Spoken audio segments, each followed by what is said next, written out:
Wonder what my fortune is telling me now.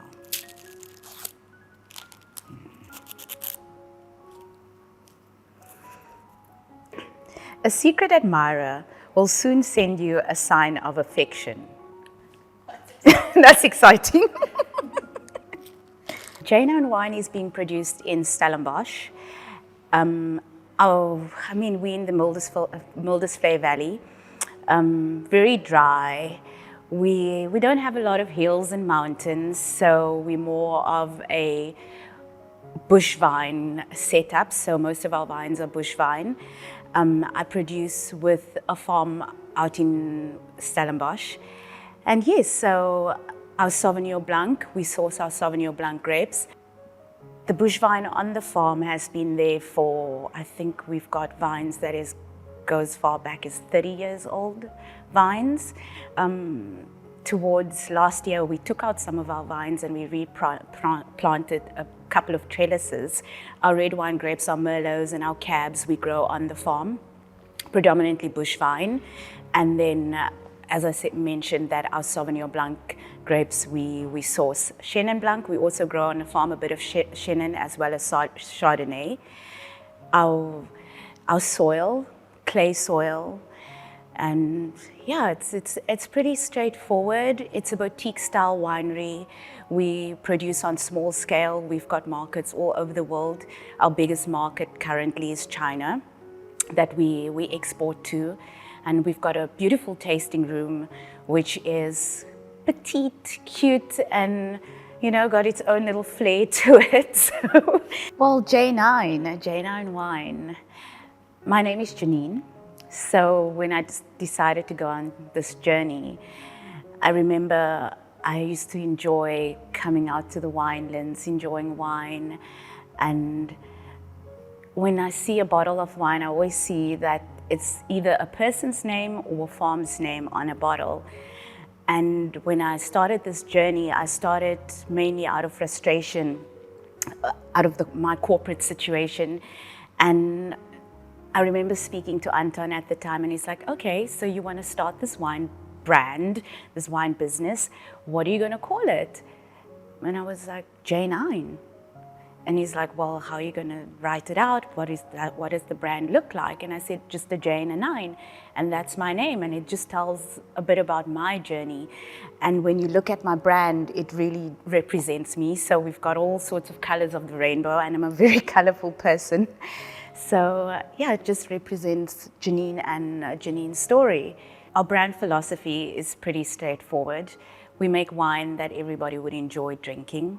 We make wine for those that is coming into the wine drinking space that is looking for something sophisticated, playful.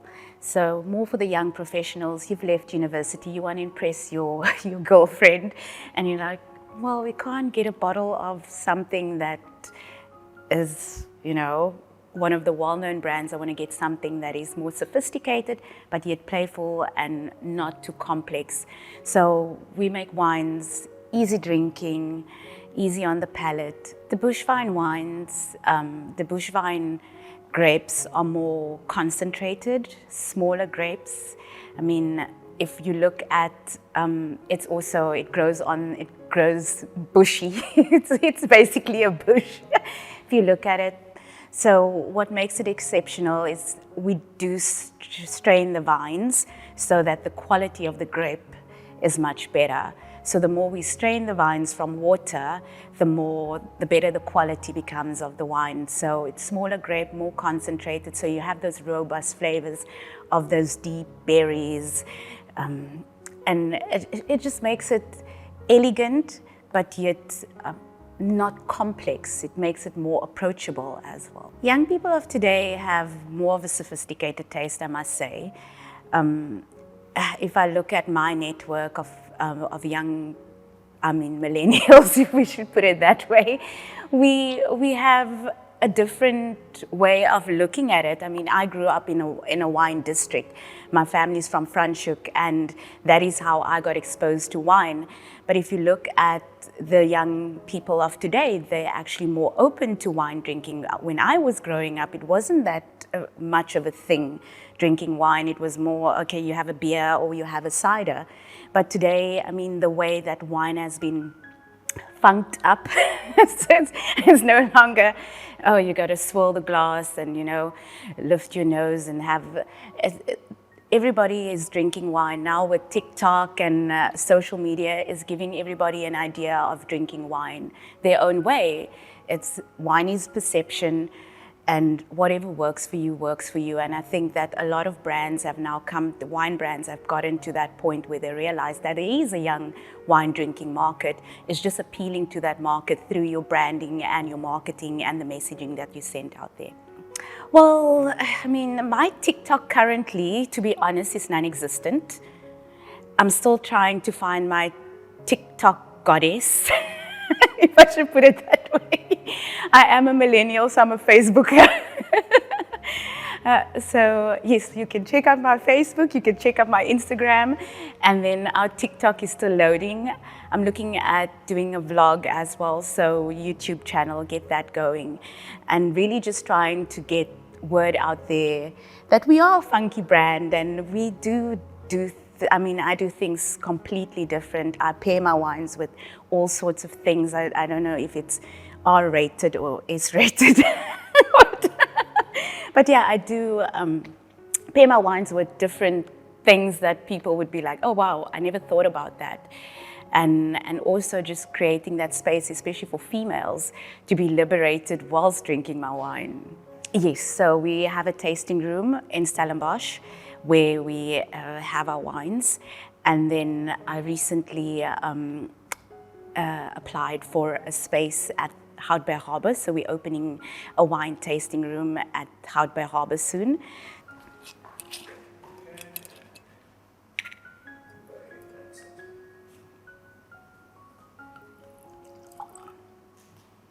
So this is our J9 Sauvignon Blanc. This is our 2023 Sauvignon Blanc, which just recently bottled it.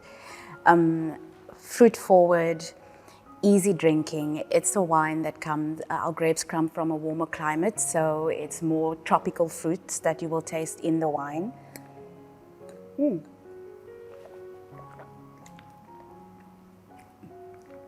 Crisp, fresh, summer drink that you can have all day, every day.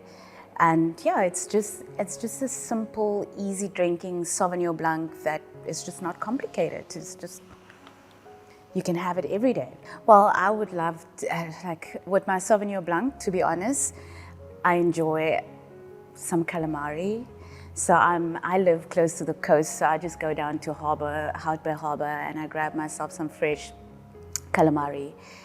I sear it up, grilled it up, and then I just have it with some fresh calamari and a squeeze of lemon with my glass of Sauvignon Blanc on the side. Well, my story started on a very, I would say, a reality check note. I worked in the corporate space, I worked in telecommunications, I worked in financial services. I always felt like a square peg in a round hole. My career was pretty demanding.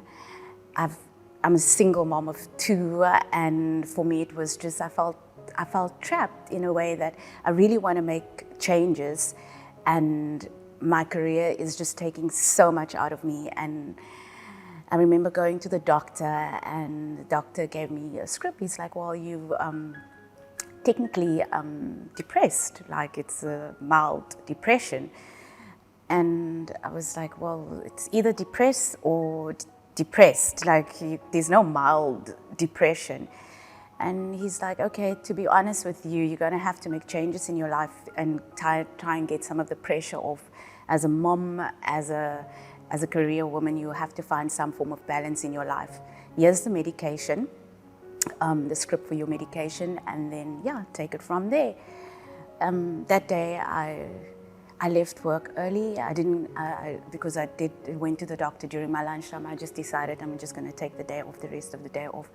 And I went to a restaurant and I sat there, and the waiter poured me a glass of wine. It was a Merlot. It was actually a Klein Zalzer Merlot he poured me. And it was like my favorite Merlot.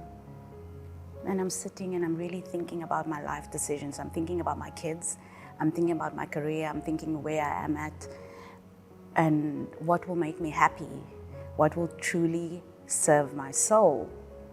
And I was like, well, what do you really enjoy doing, Janine? And I was like, I love a good party. And I'm like, maybe that will work. But then how do you turn a career, how do you turn that into a career? And then I looked at the glass of wine and I was like, but I enjoy wine. Most of my time I spend in the winelands, weekends I'm in the winelands. Why don't I just start looking at something in the wine space? And then, that's how I started. I then, while I was still working, I started a company called Jenny Bird Events. I started doing tastings for some of the wineries in the Stellenbosch district. And that's how the passion started. And then a couple of years later, I realized this is something that I can really do full time. And I just went all in. I basically sold my car, cashed out my savings, packed up my kids, moved to my mom's house, and I said, well, I'm doing this business now full time, so I'm going to need support, and I'm going all in. So that's how J9 started. I was just tired and I just wanted something different, and this was it, wine. So this is our 2018 Merlot.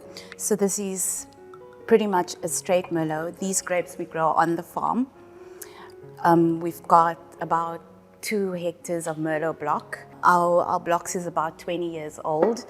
These are bush vine blocks that we make this wine out of predominantly. Sometimes we do 50-50 depending on our yield. And and it's just a very easy drinking Merlot, everyday kind of wine. It's non-complicated. It's got the robust berries in there. It's rich plums that you'll get, and it's just one of our flagship wines. My clients love it. I mean, we sell quite a bit of this in Johannesburg. It's just an easy drinking wine that you would like to share with friends or a special person. I do have a special place for Merlot in my heart. Merlot is one of my favorite varietals, and it's also in the winemaking process, it's one of the easiest varietals to work with, second to Cab. So for me, Merlot is just one of those drinks that it's really easy to work with, and it's also easy to drink. And if you're looking at, when I started my brand, I looked at varietals that would appeal to the everyday consumer. And these are some of the varietals that really appeal to the everyday consumer. That's why our Merlot is one of our flagship wines. Well, gin you drink unless you don't want to be bitten by the mosquitoes. I mean, that's what people drink gin for, the quinine and the Geneva. But to be honest, gin is coming up in South Africa, but wine has been part of our heritage. I mean, we've been making wine for over 365 years now, and wine has always had a space in the in the hearts of South Africans. And a younger generation enjoy their wine actually more than they enjoy their gin. Where in my circles, and I mean, let's not put a millennial to it, but I'm a millennial. In my circles, more and more people is starting to enjoy their wine. I mean, when we have our keiers and everybody comes out, it's like every person brings a bottle of wine. And it's not just because I'm in the wine space. I mean, I've got people that works in all walks of life, but that's the first thing that they will say, okay, I'll bring a bottle of wine. Even recently, I've met this lady, she's from Poland, and she's like, do you know, I drink so much wine, it's unbelievable. And I was like, well, welcome to the club. That's what we do. But yeah, there's definitely a space for wine amongst millennial and Gen Zers. And I think they're becoming more creative in their wine drinking style. It's like, oh, you're not supposed to put ice in your white wine, and now they're making white wine spritzers and all these things. So I think we're becoming more and more creative in terms of accommodating that market. Well, we slurp wine to actually get some oxygen into the wine so that it opens up the flavor of the wine. So when you do take a slurp, that you actually put more oxygen into the wine, and then when you take that sip and that swallow, it opens up the flavor on your palate. We should not be doing it at dinner at all. Glass is always a perception. I would say drink your wine out of a glass that you feel comfortable drinking your wine out of. I mean, there's times where I drink my wine out of my little plastic wine cup because I'm at a picnic and that's what I have to use. I can't use glass. So I think it's all perception based in terms of which glass to drink your wine out of. I think there's a preference. Everybody's got a preference in terms of the glass that they would like to drink their wine out of. Besides J9 Wine, I'm also a director for an organization called Wine of Color SA. And we're a membership organization where we empower and assist emerging businesses in the wine space with access to market opportunities. We also do a wine education. So we will be having our annual Food and Wine Festival in Johannesburg at Silver Star Hotel and Casino on the 9th and the 10th of December. Oh, the secret admirer. Yeah, a secret admirer will soon send you a sign of affection. I hope it's the universe. I hope the secret admirer is the universe. So I believe that 90% of our journey is spiritual. And sometimes we tend to look for answers in all the wrong places. And my secret admirer is probably the universe waiting for me to meet it halfway. In terms of where I'm at in my business, in my personal life, on my spiritual journey. So I would say in terms of where I'm at, I'm probably just waiting to see what shows up in the next couple of months. Cheers.